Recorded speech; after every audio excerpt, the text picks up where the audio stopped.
This next story is so unbelievable, we didn't think it could possibly be true. But after receiving thousands of records and declassified reports from the Army, it's confirmed that during the Cold War, the United States military conducted secret tests on unsuspecting people in the city of St. Louis.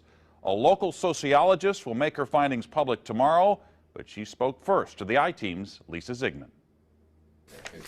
Lisa Martino Taylor's life work has been to uncover details of the Army's ultra-secret military experiments carried out in St. Louis and other cities during the 1950s and 60s. This study was secretive for a reason. They didn't have volunteers stepping up and saying, yeah, I'll breathe zinc cadmium sulfide with radioactive particles. These Army archive pictures show how the tests were done in Corpus Christi, Texas in the 1960s. In Texas, planes were used to drop the chemical, but in St. Louis, the Army placed chemical sprayers on buildings and station wagons. City officials were kept in the dark about the tests. The Cold War cover story was that the Army was testing smoke screens to protect cities from a Russian attack. The truth, according to Martino Taylor, was much more sinister. It's pretty shocking. The level of duplicity and secrecy, clearly they went to great lengths to deceive people. By making hundreds of Freedom of Information Act requests, she uncovered once classified documents that confirmed the spraying of zinc cadmium sulfide. The greatest concentration of this compound was sprayed near the Pruitt-Igoe housing complex just south of downtown St. Louis. It was home to 10,000 low-income people, and an estimated 70% were under the age of 12. Martino Taylor claims they all unknowingly inhaled this compound morning, noon, and night, so the government could measure its effects on their lungs. So this was in violation of all medical ethics, all international codes, and the military's own policy at that time. In 1994, then Congressman Richard Gephardt asked the Army to open its records and explain the St. Louis testing. We want to make very sure that nothing went on that would harm anyone and that all the facts are out on the table. Documents released in the 90s show the Army placed sprayers on this former Knights of Columbus building on Lindell and in Forest Park. The Army always insisted the chemical compound was safe.